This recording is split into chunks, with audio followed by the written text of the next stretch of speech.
মানতে না চাইলেও এটাই যে বাস্তবতা, কিছু তো করার নেই। ওখান থেকেই আপনাকে কাফনটা পড়ে, গোসলটা দিয়ে কাফনটা পড়ে, দুশমনরা কিন্তু কাঁধে নিবে না, আপনার আপনজনেরাই কিন্তু আপনাকে কাঁধে করে করে নিয়ে যাবে খাটিয়াতে করে। আজকে যার জানাজা আপনি দেখছেন, কেন জানাজা দেখছেন জানেন? আপনাকে ভাবতে হবে ওই জানাজার মানুষ একদিন আমারও হবে, ওই খাটটাতে একদিন আমিও শুব, ওই খাটটাতে একদিন আমিও শুব। আমাকে এরকম করে নিতর দেহ নিয়ে চলে যেতে হবে কবরে। যখন একজন মানুষ, বৎকার মানুষকে কবরের দিকে নিয়ে যাওয়া হয়, তার রূহ বারবার চিৎকার করে সবাইকে ডাকতে থাকে, ভাই আমারে কবরে দিস না, আমাকে অন্ধকারে দিস না, আমি একা থাকতে পারবো না, একা সেই যাত্রায়, লম্বা যাত্রায় আমি যেতে পারবো না।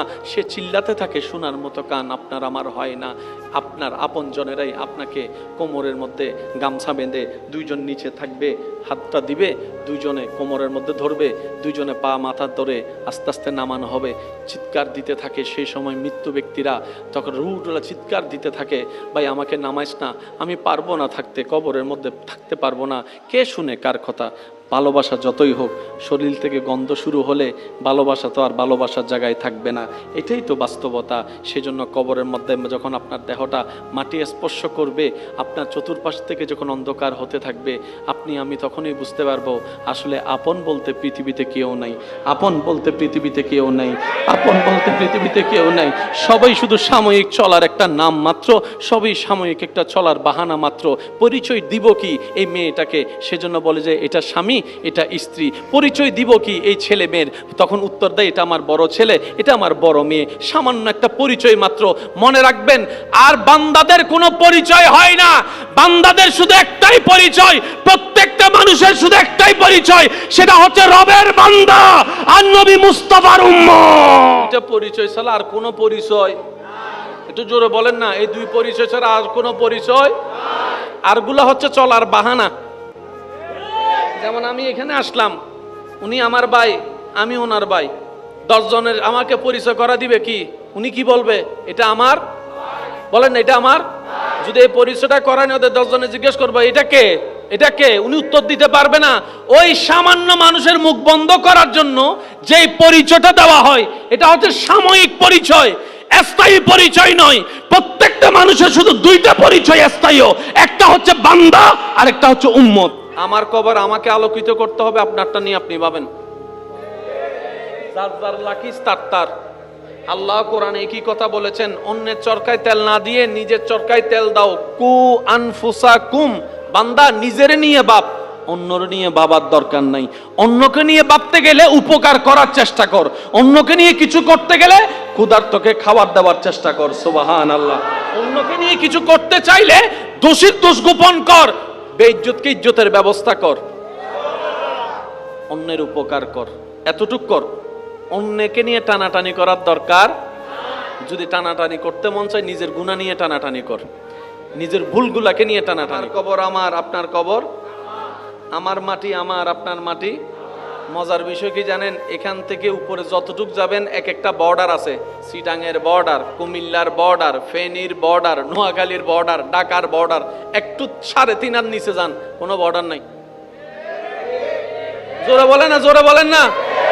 দুনিয়ার আখিরাতের দূরত্ব কতদূর জানেন? আল্লাহ আল্লাহ আল্লাহ, যদি এই জিনিসটা আমরা একটু বুঝতে পারি। দুনিয়ার আখিরাতের দূরত্ব মাত্র 3 হাত। 3 হাত উপরে, বাহ কি সুন্দর দুনিয়া, মাত্র 3 হাত নিচে, মাত্র 3 হাত। 3 হাত, একটু 3 হাত মাপেন না, কতদূর যায় 3 হাত। এই বুঝটা যারা বুঝে, জীবনে ব্রেক লাগায়, আল্লাহ পাক তাদেরকে পরকালীন স্পিডে গাড়ি চালানোর সুযোগ করে দেয়। এমন সুযোগ করে দেয়, 1000 বছরের রাস্তা পুলসিরাত সেকেন্ডের ভিতর আল্লাহ তাদেরকে পার করে দেয়। কাদেরকে দেয়? যারা দুনিয়ার চাওয়াতে ব্রেক লাগায়, স্বপ্নতে ব্রেক লাগায়। কেন ব্রেক লাগায়? যে চাওয়া শয়তানের পক্ষ থেকে, উনি ব্রেক লাগায় দেয়। যে আশা শয়তানের পক্ষ থেকে, মিন ওয়াসওয়াসিল খান্নাস, ওই সমস্ত কিছুতে যারা ব্রেক লাগাতে পারে, জান্নাতের নিয়ামত নেওয়ার জন্য আল্লাহ তাদেরকে দ্রুত জান্নাতে প্রবেশ করাই দেয়। তো লাভ যারা বুঝে, তারা বলে যে 2 দিনের লাভ নিব না, আজীবনের জান্নাতের লাভ নিব, দুনিয়াকে কোরবানি করে দিব রবের খুশির জন্য। কথা বলেন ঠিক কিনা? আল্লাহ আমাদেরকে সেই নিয়ামত নেওয়ার তৌফিক দান করুন। এবার সবাই মিলে আপনাকে কবরে রাখছে, আপনার দেহটা কাফনের এদিকে এদিকে এদিকে এদিকে খোলা থাকার কারণে সূর্যের আলো ঢুকছে। আপনাকে যখন শোয়াই দেওয়া হয়েছে, প্রথমে কি দিবে? ওই বাঁশের উপরে দেয় ছাটাই। বাঁশ দেওয়ার সাথে সাথে আলোটা 80% কমে যাবে, ফাঁকে ফাঁকে কিছু সূর্যের আলো ঢুকবে, ওই ছাটাই দেওয়ার পর আরো কমে যাবে। ওই কোনায় কোনায় যেগুলো আলো ঢুকবে মাটিটা দেওয়ার পরে। এবার ডানে বামে সামনে নিচে চারদিকে। সামান্য ঘরের অন্ধকারে সহ্য করতে পারি না, রাতের 3টা বাজে হঠাৎ করে কারেন্ট গেলে ভয় লাগে উঠে। এত মানুষ থাকার পরও আর কবরের অন্ধকারটা কত ভয়ানক হবে।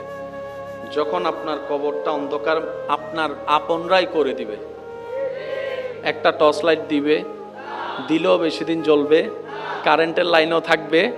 এবার আপনি বলবেন এই অন্ধকার তো আমি সইতে পারি না, এই অন্ধকার তো সইতে পারি না। হঠাৎ করে দেখবেন আপনার কলবের মধ্যে ঈমানের যে নূরটা আপনি এতদিন জ্বালায় রেখেছেন নেক আমল দিয়ে, ওই নূরটা আস্তে আস্তে আলোক দেওয়া শুরু করবে। আপনি অন্ধকার কবরের মধ্যে হঠাৎ করে দেখবেন একটু একটু কেমন জানে আলো আলো লাগবে। কিরে এটা কিসের আলো? ওই যে আপনি হাজার ব্যস্ততার ভিতরে নামাজকে ছাড়েন নাই, ওই নামাজ চলে আসবে আলো হয়ে, কোরআন তেলাওয়াত চলে আসবে আলো হয়ে, ঈমান আলোকিত হয়ে যাবে আলো হয়ে। ঈমান এমন ভাবে আলোকময় করবে, কবরের অন্ধকারকে হার মানে আপনার কবরকে আলোকময় করে দিবে। এখানে জানাজা হয়, যাওয়ার চেষ্টা করবেন। যার জানাজাই হোক, চিনেন না চিনেন, যাওয়ার চেষ্টা করবেন। আর বিশেষ করে আপনার জানা মতে কেউ যদি ভূমিদস্যু হয়, মানুষের জায়গা দখলকারী, 2 নম্বরে টাকা কামানেওয়ালা যদি হয়,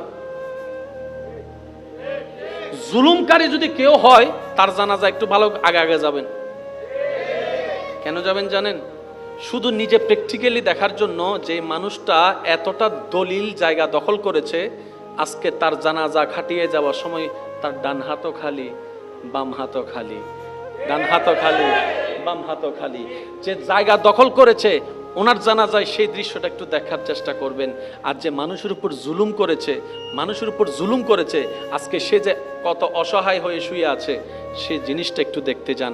আর যে মানুষকে টাকা মেরে খেয়েছে অন্যায়ভাবে, তাকে একটু দেখতে যান।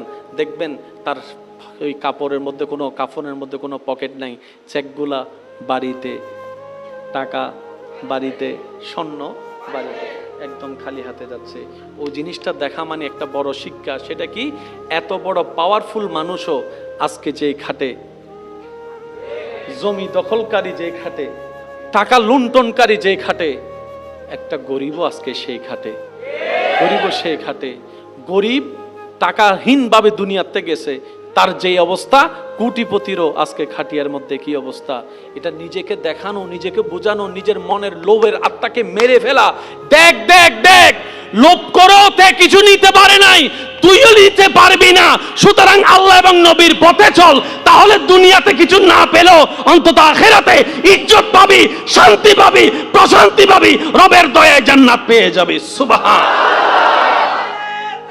আল্লাহু আকবার।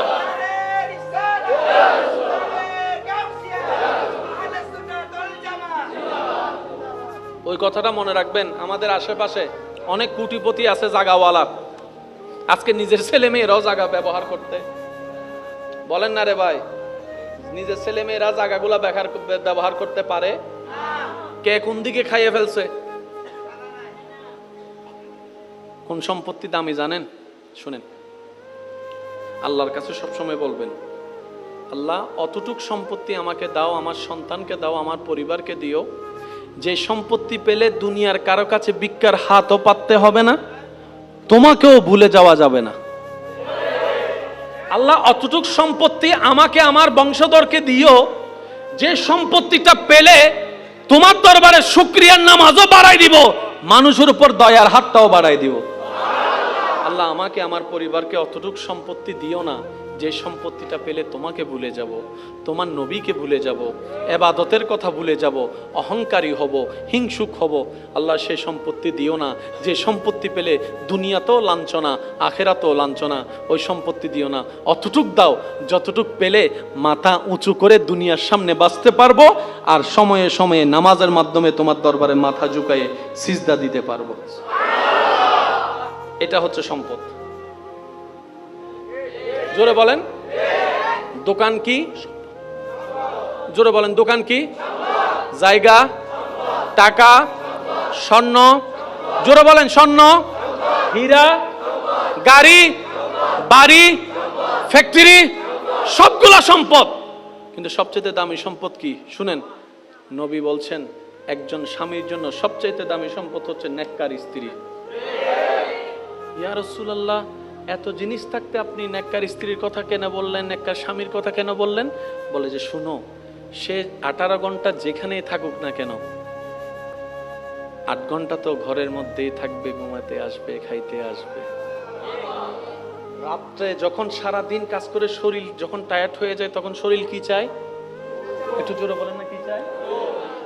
আর প্রত্যেকটা স্বামী চায় স্ত্রীর সাথে ঘুমাতে, প্রত্যেকটা স্ত্রী চায় স্বামীর সাথে ঘুমাতে, প্রত্যেকটা বাবা চায় সন্তানদের চেহারাগুলা একবার দেখে রাত্রে ঘুমাতে। এবার তুমি যখন ঘরে যাবা, তোমার বউয়ের কাছে যদি তুমি কথায় শান্তি না পাও, বসে শান্তি না পাও, দেখে শান্তি না পাও, 18 ঘন্টার 14 ঘন্টার পরিশ্রমের কোনো দাম নাই, দোকানের কোনো দাম নাই, ফ্যাক্টরির কোনো দাম নাই। রাতের ঘুমটা যদি ভালো না হয়, সকালের তোমার ঘুমটা উঠাটা ভালো হবে না, সারাদিন মেজাজ খিটমিটি থাকবে। অনেক বায়ারের সাথে তোমার কথা বলতে হবে, অনেক অপমানও সহ্য করতে হবে তোমার বায়ার ধরে রাখার জন্য। ওই বউয়ের সাথে মেজাজ থাকার কারণে, সন্তানের সেই অপব্যবহারের মেজাজ থাকার কারণে বায়ারের সাথে তোমার কানেকশনটা হবে না। দোকানও নষ্ট হয়ে যাবে, ব্যবসাও নষ্ট হয়ে যাবে, ফ্যাক্টরিও নষ্ট হয়ে যাবে, স্বাস্থ্যও নষ্ট হয়ে যাবে, চেহারাও নষ্ট হয়ে যাবে, তোমার দিনও নষ্ট হয়ে যাবে, রাতও নষ্ট হয়ে যাবে, তুমি হার্টের রোগী হয়ে যাবা, স্ট্রোক করে যে কোনো সময় চলেও যেতে পারো। কত চেনা মুখ কবরে চলে গেছে, তাদেরকে এখন কেউ মনেও করে না, মনেও রাখে না। এত ব্যস্ততার ভিতর মনে রাখার টাইম কই? কথা আপনার মানুষ চলে গেছে, 1 দিন 2 দিন 4 দিন কাঁদার পরে শেষ সব। ব্যস্ততা এত বেশি, আমরা যে রকম অতীতের মানুষকে মনে রাখি নাই, ভবিষ্যতের মানুষগুলো একদিন আমাদেরকে মনে রাখবে। সেজন্য বলে যাই ভাই, দিলটা দুনিয়ার সাথে লাগায়েন না, দিলটা স্বামীর সাথে স্ত্রীর সাথে লাগানোর মতো এমন ভাবে লাগায়েন না দুনিয়ার সাথে যেন ওখান থেকে আঘাত আসলেই আপনি ভেঙে যান। ওভাবে লাগান না, যেভাবে লাগালে দুনিয়াতে ভালোবাসাও চলবে, ভাঙবেনও না, সেভাবে লাগান। আর দিলটা যদি লাগাতেই মন চায়, একটা কাজ করুন, রবের রহমতের দরবারের সাথে লাগাই দেন, রবের রহমতের দরবারের সাথে লাগাই দেন, বান্দা হিসেবে, উম্মত হিসেবে নবীর দরবারের সাথে লাগাই দেন। যেখান থেকে শুধু দয়ায় আসবে, কখনো দিল ভাঙ্গা হবে। আর একটু জোরে বলেন, দিল ভাঙ্গা হবে। আমরা এই সমস্ত জায়গায় যদি একটু চালাকি করতে পারি, আমাদের দুনিয়াও সুন্দর হয়ে যাবে, আখিরাতও সুন্দর হয়ে যাবে। বলেন সুবহানাল্লাহ। আসুন আমরা এবার কিছু অন্য বিষয়ে কথা শোনার চেষ্টা করি। এইগুলা তো আমাদের জীবনের জন্য দরকার ছিল নাকি? কি বলেন, আপনার দরকার ছিল না? 28 দিন আপনি পরিশ্রম করবেন, বেতন আপনি পাইতেন না, তো করে লাভ কি? ওই যে ভাই কথা বলে না, সম্পদ কামাবেন আপনি, বুক করবে আরেকজনে, ঘর বানাবেন আপনি, আপনার ঘর থেকে মরার পর আপনাকে বের করে দিবে। দরকার কি? লাগাইয়েন না দিল অতটুক। চলা দরকার চলেন, বলা দরকার বলেন, করা দরকার করেন। মিশে যাইয়েন না, মিশে যাইয়েন না, মিশে যাইয়েন না। মিশে গেলে শেষ হয়ে যাবেন। মাথায় রাখতে হবে, দুনিয়ার সাথে যে যত বেশি মিশে যায়, সে তত বেশি লবণের মতো গলে যায়, অস্তিত্ব থাকে না। আর যে রবের রহমতের সাথে মিশে যায়, 1000 বছর পরও ওনার নামটা সসম্মানে মানুষ স্মরণ করে, সসম্মানে নিতে থাকে। এটাই আল্লাহ পাকের ওয়াদা। চিৎকার দিয়ে বলেন সুবহানাল্লাহ, আরো জোরে বলেন সুবহানাল্লাহ। কষ্ট হচ্ছে আপনাদের? বাজারের দোকানে কাফনের সে বীরের মধ্যে কাফনের যে থান, আপনার আমার জন্য শেষ বেলায় যে কাপড়টা কবরে যাবে, সেটা হয়তো অলরেডি দোকানে চলে আসছে, কোনো না কোনো দোকানে আসছে। শুধু এখন জানেওয়ালার যাওয়া বাকি, টাকা দেনেওয়ালার টাকা দেওয়া বাকি, নেনেওয়ালার কেটে নেওয়াটা বাকি। দোকানে ফ্যাক্টরিতে, কিন্তু আমাদের শেষ যাত্রার কাপড়টা চলে আসছে, যেটাতে কোনো পকেট, হায় হায় হায়, পায়ের দিকে এক বান দেয়। একটু একটু সহযোগিতা করতে হবে যে ভাইয়া একটু বলেন। কবরে রাখার সময় একটা বান খুলে দেয়, পায়েরটা, কোমরেরটা, মাথারটা খুলে দেয়। কখনো কি ভাবার প্রশ্ন করেছি নিজেকে, জিরে পাটটাও বেঁধে রাখলো, কোমরটাও বেঁধে রাখলো, মাথারটা খুলে দিল কেন? আরেকটু যদি একটু গভীরে যাই, কত নির্মমতা একটু দেখেন, যে দুনিয়ার জন্য আপনি আমি পাগল হয়ে যাই। আমরা মারা গেলে ঘর থেকে কিন্তু দুশমনে বের করে না, আপনরাই কিন্তু কোলে করে কাঁধে করে বের করে দেয়। এমনও হয় যেই রুমে লাশটা রাখা হয় রাতের বেলা, সেই রুমে আর কেউ ভয়ে যেতেও চায় না। নিজের রক্তের মানুষগুলা ভয় পায় যে বাবার দেহ রাখা রুমটাতে সন্তানরা যেতে চায় না, ভয় পায়। একা রাত্রে বেলা গেলে মনে হয় যেন পিছন থেকে বাবা এসে দাঁড়ায় রয়েছে। কথা বলেন ঠিক কিনা? আপনার লাশটা ঘরের মধ্যে না রেখে বাহিরে ফ্রিজের গাড়িতে রাখা হবে। ঘরের সামনেই গাড়ি, ফ্রিজের মধ্যে লাশ। এবার আপনি যদি প্রশ্ন করেন আমার বানানো ঘরে আমাকে রাখলি না কেন, সন্তানরাই উত্তর দিবে, বাপ আপনার দেহের যে কন্ডিশন, ডাক্তার বলছে ফ্রিজ ছাড়া রাখলে গন্ধ ছুটবে, আর গন্ধ ছুটলে তো আমরা থাকতে পারবো না, তো তোমার জন্য আমরা ঘর ছাড়বো, তা তো হতে পারে না, তুমিই বাইরে থাকো, আমরা ভিতরে আছি। সবাই এই শব্দটা যার মাথায় বসে যায়, মনে বসে যায়, সে আর কখনো অহংকার করে কাউকে ছোট দেখাতে পারে না। মনে রাখবেন ভাই, অহংকার করে অন্যকে ছোট দেখায় নিজে কখনো বড় হওয়া যায় নাই। যারাই দেখাইছে নিজেরই পতন হয়েছে। এই কথাটা মাথায় রাখবেন। আপনি কারো কল্যাণে, কারো ভালো দেখে যদি আপনি হিংসা করেন, কোনো হিংসায় পদক্ষেপ নেন, ক্ষতি আপনার হবে, যে তার কোনো ক্ষতি হবে না। কারণ বান্দা যখন বান্দার ক্ষতির পিছনে লেগে যায়, এই কথা মাথায় রাখবেন, কোনো বান্দা যখন বান্দার ক্ষতি করার পিছনে লেগে যায়, যার ক্ষতি করার চেষ্টা করে, সে যদি রবের দিকে তাকায়, ধৈর্য ধরে, সহ্য করে, চুপ করে বসে থাকে, রব্বুল আলামিন তাকেই সাহায্য করে এগিয়ে দেয়। সেজন্য মনে রাখবেন, কেউ যদি আপনার পিছনে লাগে, আপনি তার পিছনে লাগেন না। কেউ যদি হামলা করে, আপনি হামলা করতে যায়েন না। কেউ গালি দিলে উত্তর দিতে যায়েন না। কেউ আপনার নামে সমালোচনা, বদনাম করলে শুনো, কষ্ট লাগলো, চুপ করে থাকবেন, পাল্টা উত্তর দিতে যায়েন না। কেউ আপনার ব্যবসা লস করার জন্য যদি প্ল্যানিং করতে থাকে, ধরতে পারলেও তাকে অপরাধী বানায়েন না। কেন জানেন? আপনি যখনই এরকম সিচুয়েশন করবেন, শুধু একটা কথা বলবেন, ইয়া রব তুমি তো সবকিছু দেখতে পাচ্ছ, ইয়া রব তুমি তো সবকিছু শুনো, তো ইয়া রব তুমি তো সবকিছু জানো। আল্লাহ আমি তোমার দিকে তাকাই তোমার হুকুমের অপেক্ষা করছি। আমার হাত আছে, আমি তাকে মারবো না। আমার মুখ আছে, আমি তাকে বাজে কথা বলবো না। আল্লাহ আমার সব আছে, তার ক্ষতি করার জন্য 100 জন মানুষ কিনে মারতে পারবো, আমি সেটা করব না, কারণ করলে তো তুমি নারাজ হবা। আল্লাহ আমি তোমাকে খুশি করতে চাই, তোমাকে রাজি করতে চাই। দুনিয়া আমার দুশমন হোক, আমি তোমাকে রাজি করতে চাই। একবার বলে দেখেন, দেখেন আল্লাহ পাক আপনার পক্ষ হয়ে এমন এমন কাজ করবে, যেখানে কোনো প্রমাণও থাকবে না, জয় আপনার হয়ে যাবে, সম্মান আপনার হয়ে যাবে, রিজিক আপনার বরাদ্দ হয়ে যাবে বেশি আকারে। সুবহান। সেজন্য বলা হয় ইন্নাল্লাহা মা'আস সাবিরিন।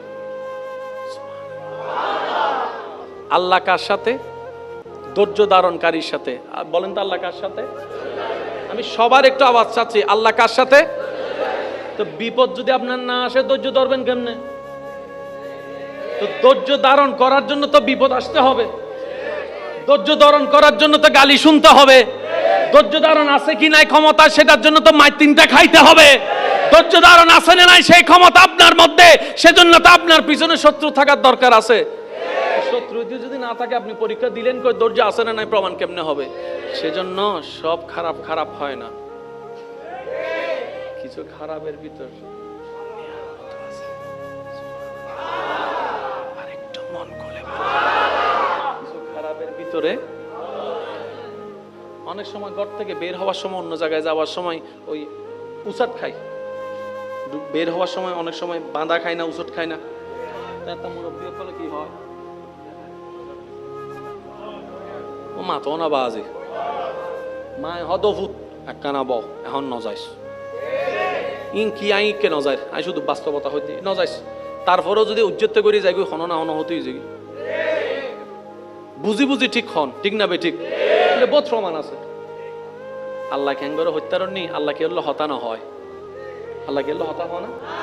কিন্তু আল্লাহ পাক বান্দারে বাঁচা বেললে কিছু দয়া করে, ইয়েন কি অনার মনমিতি কিছু জিনিস জানাই দেয়। অনার বাইরে তো লিখুন মার মন জানাই দিই এইটার বাড়ি তো মানা কর, 5 মিনিট বাদে বাড়িতে হোক, 5 মিনিট বাদে বাড়িতে হোক। এই মার হতানো নিয়ে রে যে 5 মিনিট বসছি ওই এক্সিডেন্ট তো বাঁচে কি সুবহানাল্লাহ না হর কা। আচ্ছা যারা বই দেখুন ইতারা চুপ করি তাহন, আর যারা চেয়ারত বসুন ইতার একবার হন চাই সুবহানাল্লাহ। এন্ড কি অনা বিয়া এলা আসান একে টানকা দিতে লাগবে না, অনা চুপ তাহন, শুধু চেয়ারও একবার হন চাই সুবহানাল্লাহ। মাশাআল্লাহ, টাইগার হাইয়ারে মারার দাও আসিবে। এবার চেয়ারওয়ালা চুপতা হেবেন, আর ভাই যারা ইন্দি নিচে বসুন ইতার একবার হন চাই সুবহানাল্লাহ। এবার যারা তিয়ে দেখুন ইতার একবার হন চাই সুবহানাল্লাহ। এবার উড়ে নিচে ডাইনে বামে আল্লাহর বান্দা বেগুন একবার হন সুবহানাল্লাহ। ইয়া না বুঝা যাচ্ছে বাজি আল্লাহর বন্ধকল বসি সুবহানাল্লাহর আওয়াজ শুনে শয়তান পালাবে। কথা বলেন ঠিক কি না? মনে রাখবেন যে সমস্ত সন্তানেরা মা বাবার কথাকে 2 পয়সার দাম দেয় না, মা বাবার আদেশ নিষেধকে 2 পয়সার দাম দেয় না, তাদেরকে দুনিয়া এমন একটা ট্র্যাপে ফেলে, দুনিয়া তাদেরকে মা বাবার কথার দাম বুঝাই দিয়ে ছাড়ে। এ কথা মাথায় রাখবেন সব সময়। মা বাবা মন থেকে যেটা বলে সেটা অকল্যাণ হলো, মার মুখ থেকে বের হলে আল্লাহ সেখানে কল্যাণ দিয়ে দিবে। সুবহানাল্লাহ জোরে বলেন না। সেজন্য বলা হয় মায়ের দোয়া বিফল নাই, বাবার দোয়া বিফলে নাই, ওস্তাদের দোয়া বিফলে নাই, মুরব্বির দোয়া বিফলে নাই। এমনকি রাস্তায় পথচারী একজন ভিক্ষুক উনিও যদি দোয়া করে সেটা বিফলে যাওয়া হয় না, বিফলে যায় না। তো দোয়াটা কি মুখ থেকে বলে যে না, কত সুন্দর একটা কথা আল্লাহর বলি বলেছেন, বলে যে এমন ভাবে কাজ করো, মানুষের সাথে মিশো, উঠা বসা করো, যেন তার অন্তর খুশি হয়ে তোমার ভাগের দোয়া তোমার কাছে চলে আসে, তোমার ভাগের দোয়া তোমার কাছে চলে আসে। কারো কাছে যেন ভিক্ষা করতে না হয় দোয়ার জন্য, কারো যেন ভিক্ষার জন্য চাইতে না হয় দোয়ার জন্য। দোয়া চেয়ে নেওয়া হয় না, অন্তর খুশি করলে দোয়া হয়ে যায়। সুবহান। আর প্রত্যেকটা দোয়া বিপদ কাটে। সুবহানাল্লাহ। প্রত্যেকটা দোয়া বিপদ কাটে। আচ্ছা ওই এমনি ঠিক না ঠিক যেগুলো আমরা অনেক সময় বলি এরকম না, বাস্তব হইলে বললেন। এখানে অনেক ভাইয়েরা আছেন, পড়ালেখা তো কম বেশি সবাই করেছেন, করছেন, আছে না? অনেক সময় যে বিষয়ে ফাঁস করার কথা না, এই অটো ভাষক গুলো সুগরি থেকে তো সনা মাথার দে বাস্তব না, বাস্তব আপনারা বলেন না। আনসার করছে ফোন যাইস হয়ে গেছে সাই ওই নাইলে মাতো না বাজে ওই না ছাত্র আশাই ন করিবে তাই গে গুই শেষ এবার মিদ্দি কি রে হাম হুন্দি হইলো, হাম হুন্দি হইলো, হাম হুন্দি হইলো, হাম এতে পরীক্ষা দিয়ে আইয়ারা যাতে হাঁদের গরত বই বই মা আইয়ারা দেখাতে ফোয়া হাঁদের কিরো ফুট ও মা হাঁদর দেখিলে বাবা আজিও তো শেষ। আজি আর রসায়ন পরীক্ষাত মিদি ডাব্বা, আই আজি ম্যাথমেটিক্স মিদি ডাব্বা শেষ, আর 1 বছর শেষ। মাই ফৌতুরে শান্তি দিয়ে মাথা দত বলে হতে ও বেটা টেনশন না করিস, আল্লাহ আছে জানো না, আল্লাহর উদ্দেনে বসা রাবি কির ফাঁস ফেলা মার জবানত বাইরে আল্লাহ খুশি হই আল্লাহ হদ দে কিউ 60 আনসার মিদি 40 দত দে তুই 40 দে ফেরেশতায় 80 লিখি দে। সুবহানাল্লাহ কি এন্ডা হবেন না গরজ যায় আরো জোরে হন ভাই মনে থাকবে ইনশাআল্লাহ। সেজন্য কখনো রবের বান্দা যারা তারা মন ছোট করতে হয় না। আরেকটা আবদার করি, আপনার কাছে যদি কেউ টাকা পায় জিনিস পায় দিয়ে দেন, সামর্থ্য থাকলে দিয়ে দেন। আর যদি আপনি পেয়ে থাকেন তাহলে মাফ করে দেন। আমি 2টা শব্দ বলেছি, একটু খেয়াল করবেন। যদি আপনার থেকে কেউ পায় সামর্থ্য থাকলে দিয়ে দেন, সামর্থ্য না থাকলে তার সাথে একটু সাক্ষাৎ করে পারলে দিব, না পারলে দাবি রাখিস না, মাফ করে দেন। তুই 5 লাখ পাস ধর, আমি তোরে 2 লাখ দিচ্ছি ভেঙ্গে ভেঙ্গে, আমারও তো লস, দেখ দিলাম, বাকি 3 লাখ তুই আমার মাফ করে দিস। আর যদি আপনার থেকে কেউ পায় তার একটু যদি দরকার হয় ওয়ার্নিং দিবেন, আর যদি দরকার না হয় আপনি তাকে বেশি জ্বালাবেন না। কেন শুনেন, সাথে সাথে একটা নিয়ত করেন, আল্লাহ আমি এই পর্যন্ত যাকে যত দার দিয়েছি সবগুলা তোমাকে খুশি করার জন্য কর্জে হাসানা দিয়েছি। শুধু আপনার কাছে হচ্ছে এটা, এই নিয়তটা করা এই মুহূর্তে, আল্লাহ আমি এ পর্যন্ত যাকে যত টাকা দিয়েছি সবগুলো তোমাকে খুশি করার জন্য আমি কর্জে হাসানা দিয়েছি। তাইলে হবে কি জানেন, যত জন থেকে আপনি টাকা পান, যে পরিমাণ টাকা, প্রত্যেক দিন আপনার আমলনামায় এত টাকা পরিমাণ দান সদকা করার সওয়াব প্রত্যেক দিন লেখা হয়ে যাবে। তাহলে সওয়াবে সওয়াব জমছে, টাকাটা তো আপনি পাচ্ছেন না। হাসরের ময়দানে যখন যাবেন, কেউ যদি আপনার টাকা না দেয়, ওই একটা টাকা আপনাকে বুঝাই দেওয়ার জন্য, দুইটা টাকা বুঝাই দেওয়ার জন্য সে 70-80 বছরের কবুল করা সওয়াবও আপনাকে দিলে কাজ হবে না, আপনার সেদিকেও লাভ হয়ে যাবে। তো যদি পেয়ে থাকেন অবকাশ দেন, নিয়ত ওইটা আল্লাহ কর্জে হাসানা দিয়েছি। আর যদি আপনার থেকে কেউ পায়, লেনদেনটা হিসাবটা বুঝাই নেন। আমার কথায় মনে কষ্ট পাচ্ছেন না?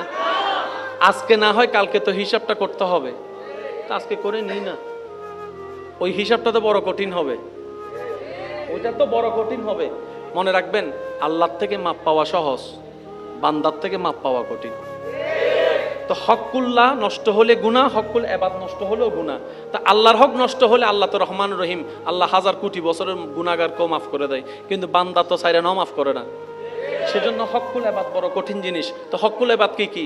মুখের হক, হাতের হক, চোখের হক, কানের হক, ব্যবহারের হক, ব্যবসার হক, লেনদেনের হক, টাকার হক, জমিনের হক, ঘরের হক, সংসারের হক। কারো জমিনের 1 ইঞ্চি যদি ঢুকাই ফেলেন, তাকে অন্য জায়গায় 2 ইঞ্চি দিয়ে দেন,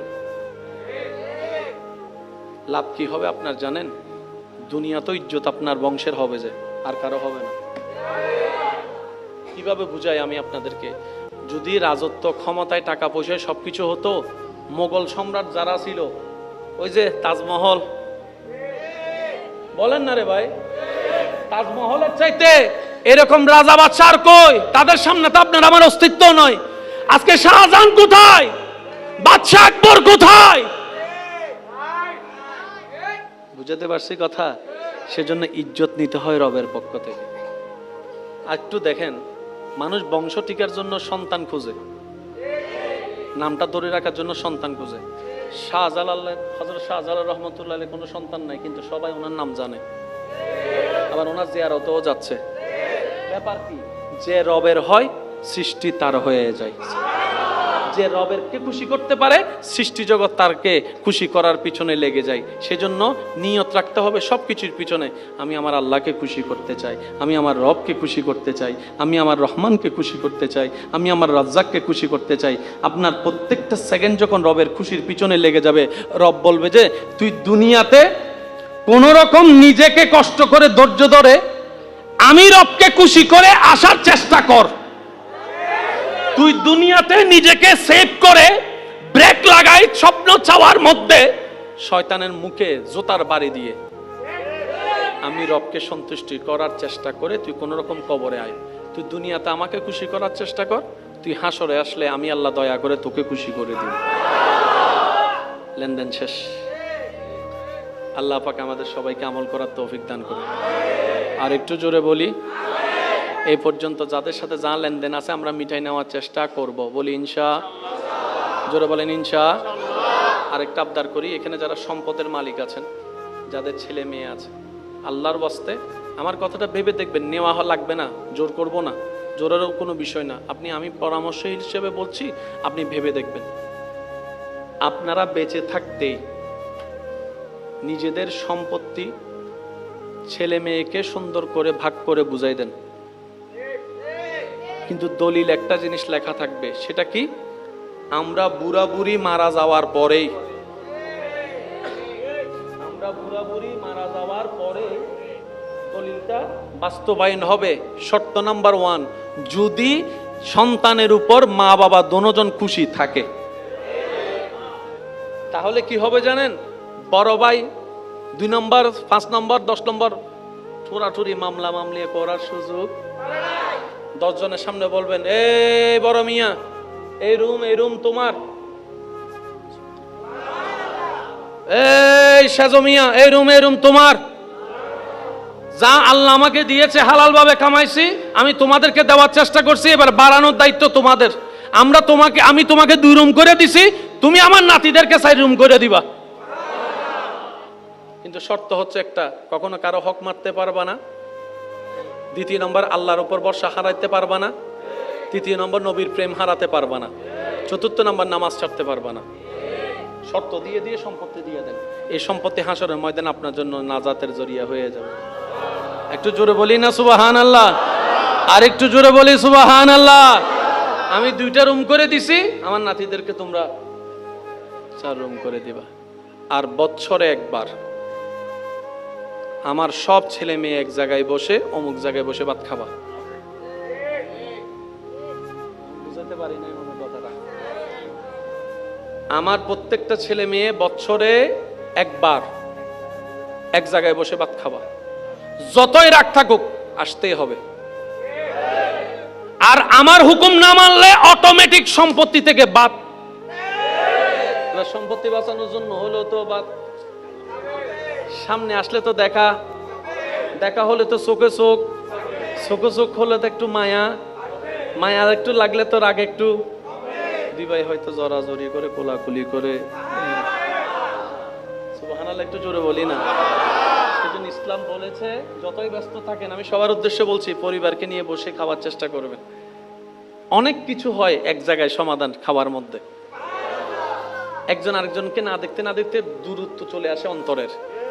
একটা দাওয়াতে যখন আসে, মনে করেন আপনি একটা দাওয়াতে গেছেন, আপনি একটা দাওয়াত দিয়েছেন, সবাই আসছে, আপনি জানেন এই ভাই এই ভাইয়ের সাথে কথা বলে না, এই জায়গায় আপনি কি করবেন জানেন? তাদেরকে এমন কৌশলে ফেলবেন দুজন যখন এক জায়গায় বসে,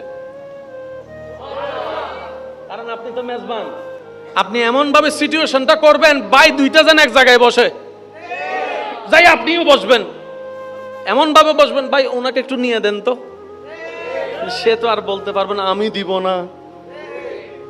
কিছু কিছু কাজ মুখে নয়, কাজ দিয়ে করাই নিতে হয়, এটাই ইসলাম। যদি কষ্ট না নেন, আমি সবার উদ্দেশ্যে একটা কথা বলি, যারা লাভ চান তাদের উদ্দেশ্যে আর কি। ভাই কিছু কিছু কথা মানতে না চাইলেও মেনে নেওয়াটা বুদ্ধিমানের কাজ।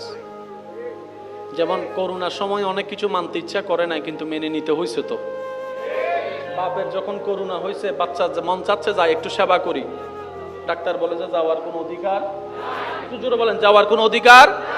কারণ তুই তোর বাপের জন্য জান দেয়, আমার কোনো আপত্তি নাই, কিন্তু তুই যদি ওখানে যায় করোনা লাগাই আসস, তোর কারণে তার একজনের হয়ে যাবে। কিন্তু কিছু কি জিনিস মন চাইলেও করা যায়।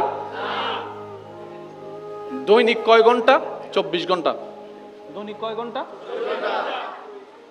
যারা যত ঘন্টা ঘুমান আর কি, কেউ 5 ঘন্টা, কেউ 6 ঘন্টা, কেউ 7 ঘন্টা, কেউ 8 ঘন্টা, আর কেউ তো 12 ঘন্টাও নমাতে ভাঙলার নাই, ভাঙলার এন্ডে মাঠে লিল নুডে দিলে আসে না নাই। এই আপনি 24 ঘন্টার ভিতরে 6 ঘন্টা 8 ঘন্টা আপনি ঘুমালেন, যতটুকু আপনার শরীরের দরকার। ঘুম থেকে উঠে কোথায় আসেন?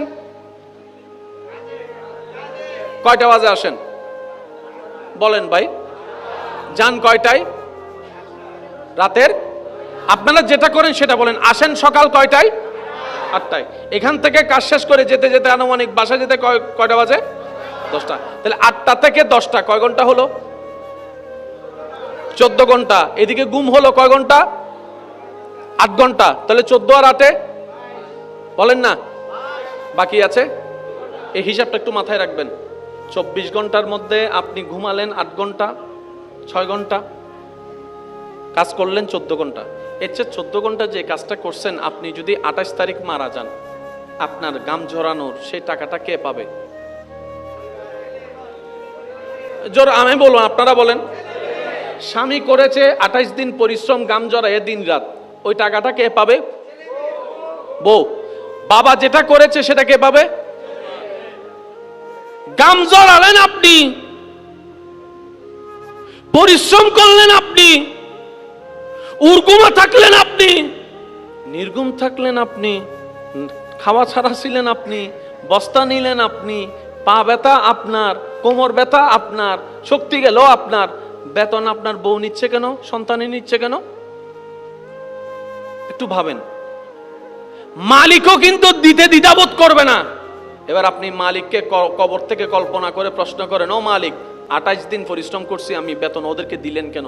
মালিক বলবে, তুই তো বেটা ওদেরকে খাওয়ানোর জন্যই পরিশ্রম করছস, তাই তোর পরিশ্রমের বেতনটা তো ওরাই পাবে। স্বামী করে বউয়ের জন্য, বাবা করে সন্তানদের জন্য, বাবা করে সন্তানদের জন্য। তাহলে পরিশ্রম আপনার, বেতন পাচ্ছে অন্যরা, তার মানে কি আপনি আমরা অন্যদের জন্য গাথা গাথা খাটিছে। সবাই আমরা অন্যদের জন্য গাদার খাড়া খাটিছে। কয় ঘন্টা আমি বলবেন, আপনারা বলেন। আর এটাই নিয়ম, গাদার খাটা কাটতে হবে। কয় ঘন্টা? ঘুম কয় ঘন্টা? 14 আর 8 বাকি আছে। এই অঙ্কটা যদি বুঝতে পারি আমাদের জীবনটা সাকসেস হয়ে যাবে। সুবহানাল্লাহ, আরো জোরে। 24 ঘন্টায় নামাজ কয় ওয়াক্ত? ফজরের নামাজ কয় রাকাত? 4 রাকাত পড়তে কয় মিনিট লাগতে পারে? আচ্ছা 10 মিনিট ধরলাম। ফজরের নামাজ 10 মিনিট, জোহরের নামাজ 12 রাকাত পড়তে কত লাগতে পারে? 20 মিনিট। 10 এ 20, জোরে বলেন 10 এ 20। আসরের নামাজ 8 রাকাত পড়তে কত লাগতে পারে? 15 মিনিট অথবা 20 মিনিট ধরেন। তাহলে 20 এ 20 আর এদিকে কত? 10, কত হলো? মাগরিব পড়তে কত লাগবে? 20 মিনিটে ধরেন, কত হয়েছে? এশারের নামাজ আপনার পড়তে কত লাগবে? 20 মিনিট, আধা ঘন্টা ধরেন, তাহলে কত হলো? 120, 90 মিনিট হয়েছে। তো 90 মিনিটে কয় ঘন্টা? 1.5 ঘন্টা। বাকি ছিল কয় ঘন্টা? জোরে বলেন, কয় ঘন্টা? আর আধা ঘন্টা বাথরুম টাথরুমারি।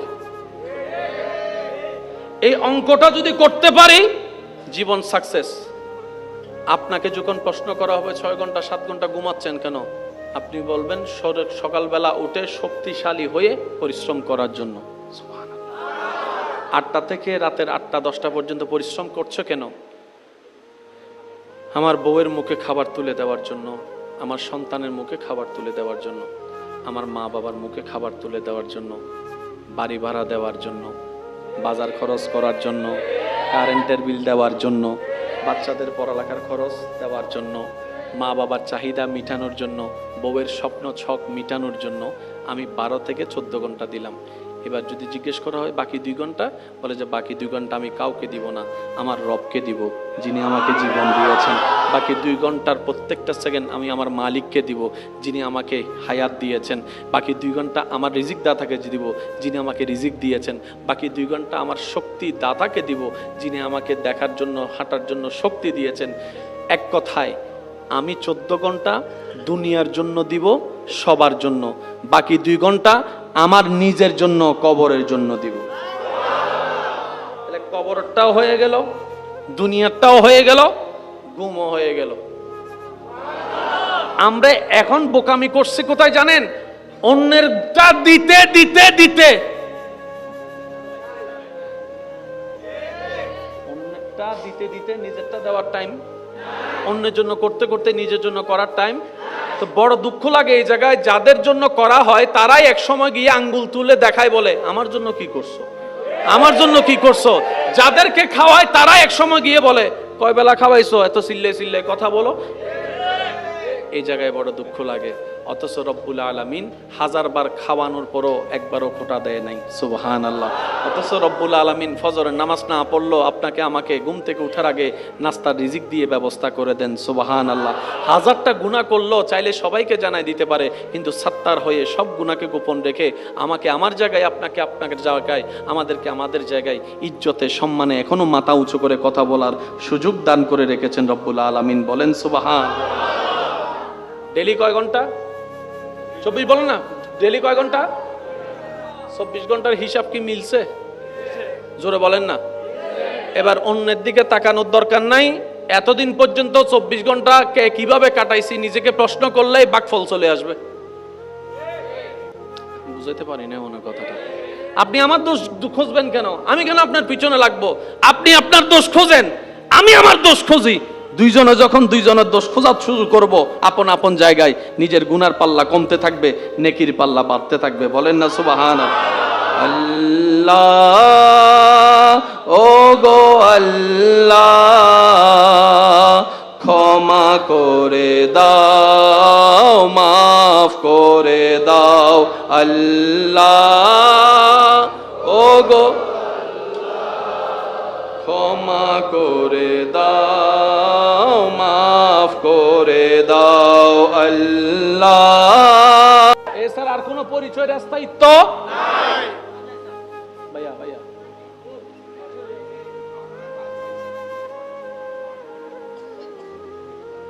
কষ্ট নিয়ে না, আমার কথা এটা হয় কি, এটা আমারও হয়, আপনারও হবে। ওই কথা বলতে বলতে সাইড থেকে যদি একটা কথা আসে সেটা কানে লাগে, মনোযোগ বলে না, মনোযোগ, এটা আপনারও হবে আমারও হবে।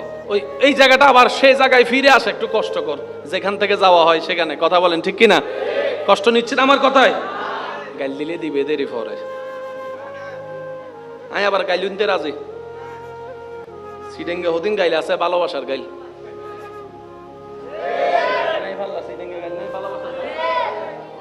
দাদা অক্কলের নাতিরে গাল টানি টানি হতে ওরা আলা মাথা না বাজে, দাদাই নানায় নাতির গাল টানি টানি আলা হয়ে যায়, ডাক দাদা ইবে কি গাইল না আদর। সিডেঙ্গে বহুত গাইলে আছে, ইবে অন্যল্লা গাইল ইত্তারে আর আল্লাহ জোর হন না।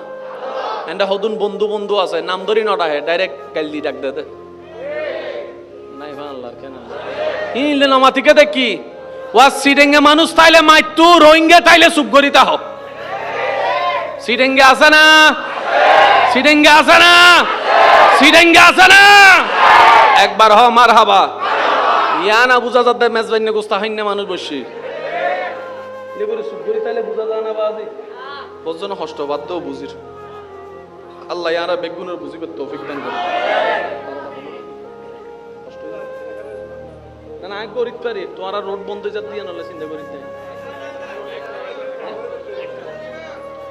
না। আর তারা রোড করে তো বজনের গাড়ি বন্ধ হয়ে যাবে, হষ্ট হয়ে যাবে না। আর আপত্তি নাই, আর আপত্তি নাই। মানুষের হষ্ট, মানুষের হন হষ্ট নেই চিন্তা করিতে।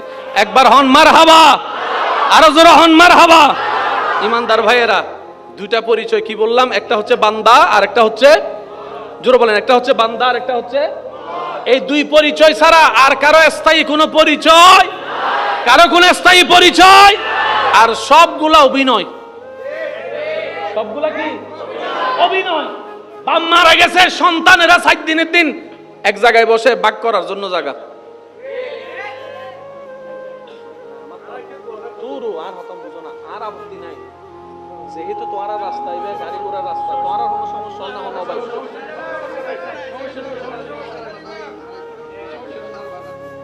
সাড়ে 12টায় তো বলে দিবেন, বাস ঠিক আছে না? অত 12:30 হবিলি বাস গিয়া আর কোনো আপত্তি নেই। যেহেতু আতুন পরবর্তী কোনো তারা নাই, পরবর্তী তারা তাইলে একটা কেন সমস্যা? যেহেতু পরবর্তী তারা নাই আর দ্বিতীয় সমস্যা নেই। যেহেতু রোড তো মানুষের হন হস্টন না, অনারা নিমিন, অনারা বালা বুঝন, ঠিক না ভাই? ঠিক। আরা তো মেহমান মানুষ বে, কিন্তু আর আরা ন জানি, ঠিক না? দরুদ শরীফ পড়েন আল্লাহুম্মা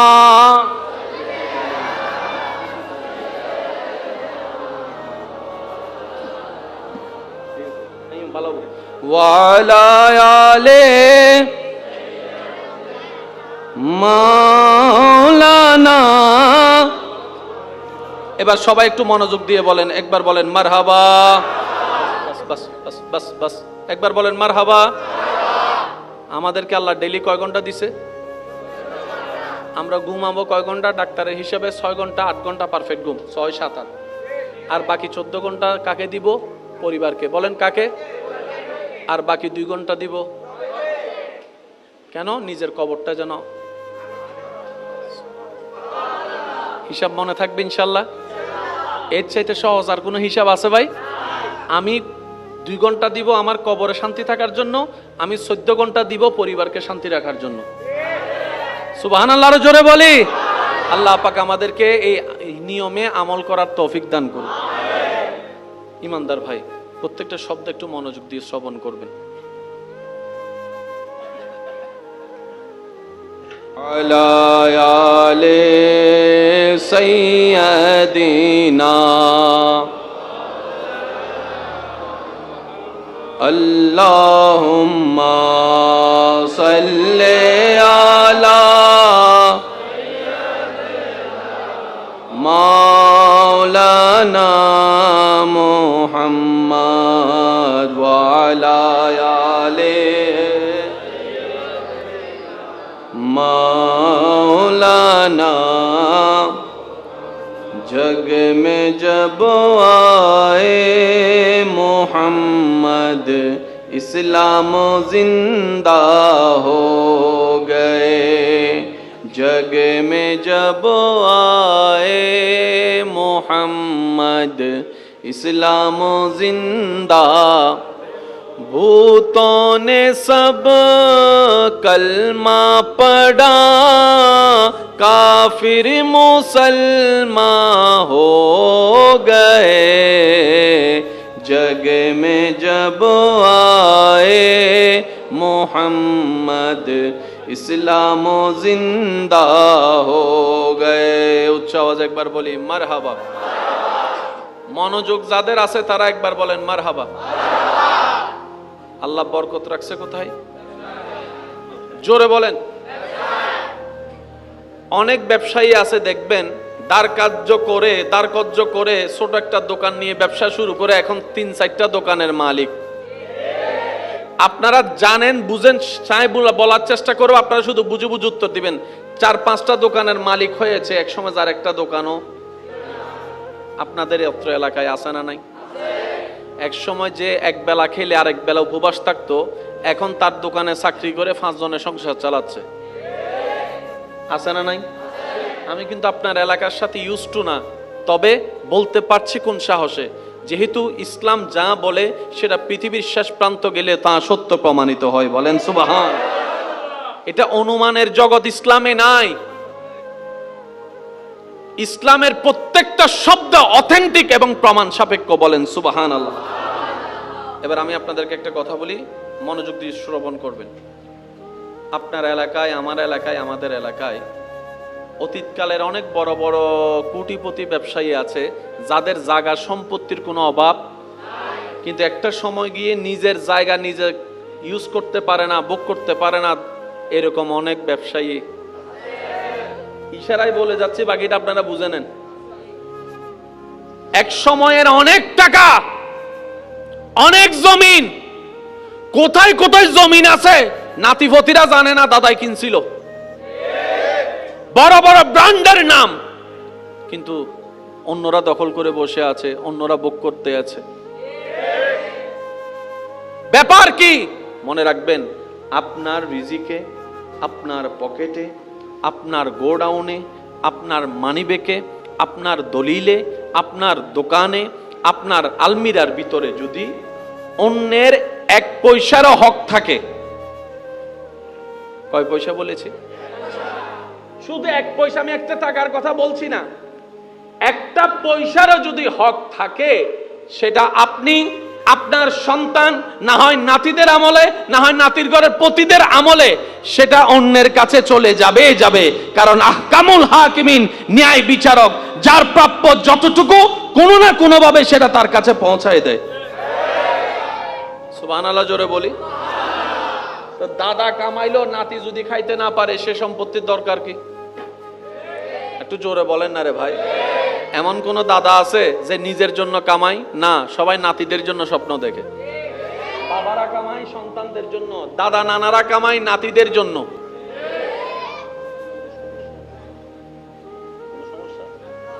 একটু আওয়াজটা যদি একটু কম হয়, একটু মেহেরবানি। মনোযোগ আছে আপনাদের? এবার আপনারা কি লাভ চান না লস চান? রব্বুল আলামিন বলে, ব্যবসা করো নীতির সাথে, লাভের ব্যবস্থা আমি করে দিব। একটু জোরে বলি, বিধানকার, জোরে বলেন, বিধানকার আল্লাহ। ইয়া আল্লাহ, কিভাবে করব? নবীর থেকে শিখে নাও। ব্যবসার প্রথম শর্ত, কাউকে ঠকানো যাবে, অন্যরা ঠকাক, আপনি ঠকায়েন না। বরকত আপনার খুঁজতে হবে না, আপনার ঘরে বরকত। আচ্ছা, আপনি ব্যবসা করে কামালেন 10 লাখ টাকা, আপনার ছেলে একটা অসুস্থ হয়ে খরচ হয়ে গেছে 50 লাখ টাকা, লাভ হইল না লস হইল? এই ব্যবসা করে লাভ কি? জোরে বলেন না। একজন দেখনেওয়ালা আছে না? এই সমস্ত জায়গায় যদি আমরা একটু নিজেদেরকে ব্রেক লাগাতে পারি, লাভটা কি হবে দেখেন। ফিদ দুনিয়া হাসনাতাও ওয়া ফিল আখিরাতি হাসানা। ব্যবসা এমন একটা নিয়ামত, করার মতো করতে জানলে দুনিয়াও আপনার জন্য কল্যাণের হবে এবং সওয়াবের পাহাড় হাসরের ময়দানে জমে যাবে। দিয়েছেন কে? জোরে বলেন, দিয়েছেন কে? নিতে জানি নাই আমরা, নিতে জানি নাই। আল্লাহ পাক আমাদের সবাইকে নীতির সাথে, হকের সাথে, নিষ্ঠতার সাথে কর্ম করার তৌফিক দান করুন। আর একটু জোরে বলেন না আমিন। ইমানদার ভাইয়েরা, নিরিবিদ আপনারা একটু নীরবতার সাথে আমাকে একটু সাপোর্ট দিবেন। আমি বারবার করে বলছি, যেহেতু জায়গাটা ছোট্ট আওয়াজ অনেক বড় শোনাবে, আবার আমাদের টাইমও লিমিটেশন দেওয়া আছে। তো সবকিছু মিলে আমি একটু মনোযোগ চাচ্ছি আপনাদের কাছে। আপনারা সবাই লাভ চান না লস চান? যারা লাভ চান তারা একটু মনোযোগ দিয়ে শ্রবণ করবেন। আল্লাহ তাআলা যা কিছু বানিয়েছেন, বানিয়ে ছেড়ে দেন নাই, নিজেই আল্লাহ সবকিছুকে যত্ন নিচ্ছেন। সুবহানাল্লাহ, একটু জোরে বলি। এখানে আমাদের একটা জিনিস বোঝার দরকার আছে। আমরা অনেক সময় নিজের কর্ম ভুলের দোষটা আল্লাহর উপর রাগ দেখাই। নাউজুবিল্লাহ, দোষটা আমাদের, কিন্তু রাগ দেখায় কার উপরে? যেমন সিগারেটের প্যাকেটে লেখা আছে খেলে কি হবে। প্রত্যেকটা কোম্পানি কিন্তু লিখে দিয়েছে। কেন লিখে দিয়েছে জানেন? আপনি যদি এই সিগারেট খাওয়ার কারণে যদি ক্যান্সারে আক্রান্ত হয়ে যদি আপনার পরিবার ওই কোম্পানির নামে যেন মামলা দিতে না পারে। যদি মামলা দেয় সেকেন্ডের মধ্যে খারিজ। কেন? কোম্পানি বলবে যে আমরা তো আগেই তারে বলছিলাম না খাইতে। আমি বারণ করার পরে সে দেখে শুনে জেনে কিনে, তা আমার তো আর দোষ? আমি তো প্যাকেটে লিখে দিয়েছি ধূমপান ক্যান্সার হয়, ধূমপান মৃত্যু ঘটায়, তারপরে সে খাইছে কেন? আমার তো দোষ। সাথে সাথে মামলা খারিজ। বুঝতে পারছি আমি কথা? আল্লাহ তাআলা আমাদেরকে যেমন কিছু নিয়মও জানিয়ে দিয়েছেন, কিছু কাজের নিষেধও করে দিয়েছেন। বলেন না ভাই, করছেন না? আচ্ছা, সুদ খাওয়ার নিষেধ কার? আমরা খাই। এবার বলেন দোষ কার? জেনা করা নিষেধ কার? করি কারা? ঘুষ খাওয়া নিষেধ কার? খাই কারা? মা বাবার সাথে বেয়াদবি করা নিষেধ কার? করি কারা? নামাজ পড়ার নির্দেশ কার? পড়ি না কারা? দোষ কার? জোরে বলেন না, দোষ কার? চোখ দিয়েছেন দেখার জন্য। জোরে বলেন। রাস্তা দেখে শুনে পার হওয়া আপনার দায়িত্ব। আপনি যদি রাস্তায় পার হওয়ার সময় কানের মধ্যে দুইটা হেডফোন ঢুকাইয়া, বড় হেডফোন ঢুকাইয়া মোবাইলে ফেসবুক চালাইয়া যদি ডাইনও না দেখেন বামও না দেখেন, গাড়িওয়ালার দোষ দিয়ে লাভ কি?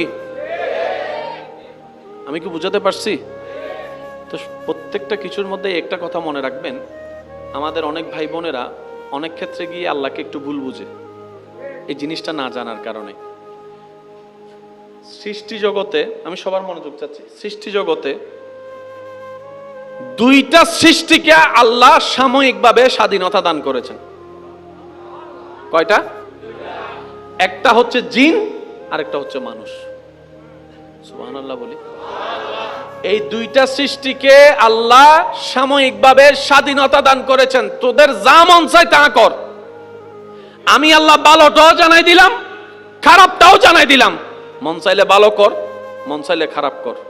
আমি আল্লাহ, তোরা যতদিন বেঁচে থাকবি আমি আল্লাহ সেগুলোতে ইন্টারফিয়ার করব না। তবে মনে রাখিস, ইজা জুলজিলাতিল আরদু জিলজালাহা ওয়া আখরাজাতিল আরদু আসকালাহার মাধ্যমে কুল কায়নাত ফানা হয়ে যাবে, কিয়ামতে হাসর হয়ে যাবে। হাসরের সময় এসে আমাকে সবকিছুর হিসাব দিতে হবে। মিসকালা যাররা, যাররা যাররা আমাকে হিসাব দিতে হবে। কাদের থেকে হিসাব নিবেন? জিন জাতি থেকে, মানব জাতি থেকে। সূর্য থেকে আল্লাহ হিসাব নিবে না। কেন? সূর্যের শেষ লগ্ন থেকে আজীবন আল্লাহর নিয়ন্ত্রণে। আল্লাহ সূর্যকে স্বাধীনতা, সেজন্য আদম আলাইহিস ইসলামের আমলও সূর্য যেদিকে উঠছে এখনো। না সুবহানাল্লাহ ঘরে যাই বলেন, আর একটু আস্তে করে বলেন। আল্লাহ সূর্যকে স্বাধীনতা দেয় নাই, তাই সূর্য একই নিয়মে চলে। চাঁদকে স্বাধীনতা দেয় নাই, চাই চাঁদের নিয়ম একরকম। আম গাছকে স্বাধীনতা দেয় নাই, তাই আমের নিয়ম একরকম। জাম গাছকে স্বাধীনতা দেয় নাই, তাই জাম গাছের নিয়ম একরকম। মেঘকে স্বাধীনতা দেয় নাই, তাই মেঘ একই নিয়মে চলে। শুধু দুইটা সৃষ্টিকে অল্প সময়ের জন্য স্বাধীনতা দিছে, ওই দুইটা সৃষ্টি সবসময় কুজারামি করে। বুঝাতে পারছি কথা? অন্য সৃষ্টিকে আল্লাহ স্বাধীনতা, আর যাদেরকে আল্লাহ স্বাধীনতাই দেয় না তারা ভুল করার কোনো সুযোগ, যারা আল্লাহর আন্ডারে আছে সব সময় থাকে তাদের ভুল করার কোনো সুযোগ, যাদের ভুল করার কোনো সুযোগ নেই তাদের কোনো বিচারও হিসাবও। সেজন্য হাসরের ময়দানে আম গাছের কোনো বিচার নাই। আস্তে আস্তে করো না, আস্তে আস্তে। এদুন মানুষ সত্যি চল্লিশ শীতে বাজে। আল্লাহু আকবার। তবর না পাইলে হন আবার আর গাল দিবে নি, নমাতাইয়া অনেক গাল টাল দিবে না আর বাজে সিটেঙ্গে গাইল মানে গাইল ন আবার এক জায়গার গালি এক জায়গার বলি ইয়া আওয়াজই বেজার তেন্ডে ফেসবুকে যাইব হদ হুজুর গাইল কেন হইল অবাদ্দা আরা সিটেঙ্গে গাইলি বেনা শব্দ থদে এই জন্য মাথা ঠিক না বে ঠিক ওয়া আর ভবিষ্যৎ এমপি অকল সুপ্তাহ এ প্রধানমন্ত্রী ওয়া হন হুদকে প্রধানমন্ত্রী যে হওয়া না যাচ্ছে তাহলে হম বরদ্দ একবার বলেন মারহাবা। আম গাছের কোনো স্বাধীনতা, গাছের আপনার সূর্যের কোনো স্বাধীনতা, জিব্রাইলের স্বাধীনতা, জোরে বলেন মিকাইলের স্বাধীনতা, ইসরাফিলের স্বাধীনতা, আজরাইলের স্বাধীনতা, আমাদের স্বাধীনতা, আমাদের স্বাধীনতা, আমাদের স্বাধীনতা, আমাদের স্বাধীনতা, আমাদের স্বাধীনতা। রব্বুল আলামিন বলে তোমাদেরকে জন্মের থেকে বুঝ হওয়া পর্যন্ত, এই বুঝ থেকে মরণ পর্যন্ত আমি আল্লাহ বিবেক দিয়ে দিলাম, দেখার জন্য চোখ দিয়ে দিলাম, শোনার জন্য কান দিয়ে দিলাম, ধরার জন্য হাত দিয়ে দিলাম, চলার জন্য পা দিয়ে দিলাম, বলার জন্য মুখটা দিয়ে দিলাম। এবং আমি এটাও জানাই দিলাম বান্দারে চোখ দিয়ে যদি কাবা দেখো আমি আল্লাহ খুশি হয়ে যাব। সুবহানাল্লাহ। চোখটা দিয়ে যদি তুমি মসজিদ দেখো আমি আল্লাহ খুশি হয়ে যাব। চোখটা দিয়ে যদি তুমি মা বাবার চেহারাটা দেখো মায়ার নজরে আমি আল্লাহ খুশি হয়ে তোমাকে সওয়াব দান করে দিব। সুবহানাল্লাহ। চোখটা দিয়ে যদি তুমি একজন বৃদ্ধ মানুষকে গর্তে পড়া থেকে যদি হাতটা দিয়ে টেনে তোলো, হাতের ব্যবহারটা সুন্দর করো, আমি আল্লাহ খুশি হয়ে যাব। বান্দারে তোমার মুখটা দিয়ে যদি কোরআন তেলাওয়াত করো আমি আল্লাহ খুশি হয়ে যাব। সুবহানাল্লাহ। যাকে তাকে বড় ছোট সবাইকে যদি মুখ দিয়ে সালামটা দাও আমি রব খুশি হয়ে যাব। সুবহানাল্লাহ। ভালো কাজের আদেশ যদি দিতে পারো, মন্দ কাজ থেকে যদি মানুষকে সুন্দরভাবে নিষেধ করতে পারো জবান দিয়ে আমি আল্লাহ খুশি হয়ে যাব। একজন ক্ষুধার্ত মানুষকে যদি খাবারের ব্যবস্থা করে দিতে পারো আমি আল্লাহ খুশি হয়ে যাব। কেউ বিপদে পড়েছে দৌড়াই গিয়ে পায়ের ব্যবহার করে তুমি যদি তাকে উদ্ধার করতে পারো, সাহায্য করতে পারো, আমি রব খুশি হয়ে যাব। চোখের কোন কোন ব্যবহারে আমি খুশি হব সেটাও জানাই দিলাম। চোখের কোন কোন ব্যবহারে আমি আল্লাহ নারাজ হব, গুনাহ দিব সেটাও জানাই দিলাম। এবার দেখা না দেখা তুমি বান্দার ইচ্ছা, আমি আল্লাহ কিচ্ছু বলবো না। তবে মনে রেখো হাসরে এসে আমাকে পার সেকেন্ডের হিসাব বুঝাই দিতে হবে, পার সেকেন্ডের হিসাব বুঝাই দিতে হবে। এক একটা সেকেন্ড আমি রবকে বুঝাই দিতে হবে, যা আমি দিয়েছি সব হিসাব আমাকে বুঝাই দিতে হবে। যদি হিসাব বুঝাই দিয়ে আমাকে খুশি করতে পারো তাজরি মিন তাহতিহাল আনহার ওয়ালা জান্নাত আমি আল্লাহ তোমার নামে বরাদ্দ করে দিব। সুবহানাল্লাহ। আর যদি আমাকে খুশি করতে না পারো ফি নারে জাহান্নাম আগুনের মধ্যে আমি তোমাকে নিক্ষেপ করব। আল্লাহ আগুনে নিক্ষেপ করবা কেন? রব বলে যে আমাকে যে খুশি করতে পারে তার জন্যই রয়েছে জান্নাত। সুবহানাল্লাহ। মনে থাকবে ইনশাআল্লাহ। জোরে বলি ইনশাআল্লাহ। আরো জোরে বলেন ইনশাআল্লাহ। এবার বলেন প্রত্যেকটা জায়গায় পজিটিভ নেগেটিভ আছে না নাই? লাইটের ভিতরে, সাউন্ড বক্সের ভিতরে, মোবাইলের ভিতরে, প্রত্যেকটা জায়গায় পজিটিভ নেগেটিভ আছে। এবং কি আপনার আমার শরীরের ভিতরেও পজিটিভ নেগেটিভ আছে।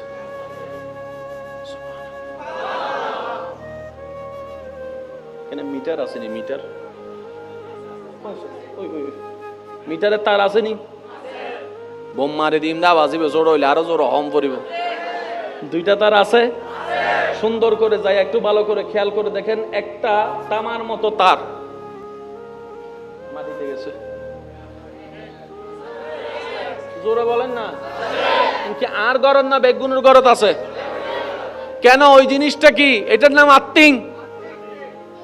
এই সামান্য আর্থিংটা যদি না দেন, ছোট্ট ছোট্ট বল্ব ফুটে যেতে পারে, পুরা ঘর ইলেকট্রিক শর্ট হয়ে যেতে পারে। এবার যে কোনো ইলেকট্রিক মেশিনকে আমার ভাই যদি আজকে আর্থিং দিয়ে থাকে, মাইকওয়ালা ভাই, ওনাকেও জিজ্ঞেস করেন, আজকে না দিলে অন্য সময় দেয়। এই আর্থিংটা দেয় কোথায়? আপনারা বলেন না, কোথায় দেন? কেউ প্যারাক দিয়ে দেয়, কেউ একটা থামা দিয়ে দেয়, লোহা দিয়ে দেয়। মাটির ভিতরে এমন একটা জিনিস আছে আল্লাহ পাক দান করেছেন, আপনি কারেন্টটা এনেছেন নিজের অন্ধকার ঘরে, কারেন্টের মাধ্যমে আলো জ্বালানোর জন্য লাইট দিয়ে, আপনি যদি লাইটের মধ্যে সব দেন, এনার্জি ফুটে যাবে। কারণ সব জায়গায় পজিটিভও আছে, নেগেটিভও আছে। এই আর্থিংটা কি করে? যতটুক লাইটের দরকার মিটার থেকে সাপ্লাই দিয়ে আপনার সে জায়গায় পৌঁছায় দেয়, বাকিগুলাকে মাটির মধ্যে। একটু জোরে বলি না সুবহানাল্লাহ? আরো জোরে বলেন। মাটির মধ্যে সেই সুযোগ দিয়েছেন কে? আরো জোরে বলেন কে? এই দেহের ভিতরও আর্থিং আছে না নাই? Positive, negative. পজিটিভ চিন্তা, বলেন না, পজিটিভ চিন্তা, নেগেটিভ চিন্তা, পজিটিভ অভ্যাস, নেগেটিভ অভ্যাস, সব কিছুই আছে। এবার সেই দেহটাকে আপনাকে সাজাতে হবে সেভাবে, যেভাবে সাজালে আপনার দেহটা কবরের মধ্যে গেলে নূরের আলোয় আলোকিত হয়ে যাবে। এটা আপনার উপর ছেড়ে দিয়েছেন আল্লাহ। আমার কথা কি আপনারা বুঝতে পারছেন ভাইয়া? কেন বলছি এ কথা? কারণ আল্লাহ আমাদেরকে যে বিষা দিয়েছেন, অর্ধেক হায়াত শেষ, বাকি আছে অল্প। এই অল্পটাও যদি কাজে লাগাতে নাও পারি, অন্তত চেষ্টা যদি করি, রবকে তো বলতে পারবো চেষ্টা করেছিলাম বুঝ হওয়ার পরে। এই চেষ্টা দেখে হয়তো রব খুশি হয়ে আমাদেরকে মাফও করে দিতে পারেন। কথা বলেন ঠিক কিনা? কোন জামিল হয়েছে নাকি ওদিকে?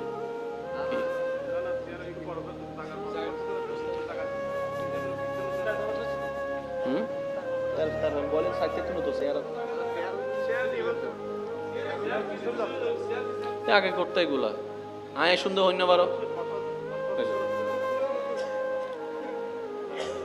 জায়গায় না আরো বড় লাগতো বা আইলে করতে করতে তো টাইম অর্ধেক যাবে। একটু দরুদ শরীফ পড়ি। আল্লাহুম্মা সাল্লি আলা মাওলানা।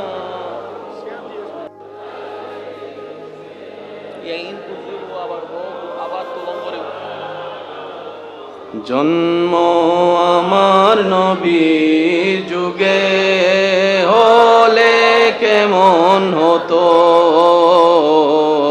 জন্ম আমার নবীর যুগে হলে দুনয়নে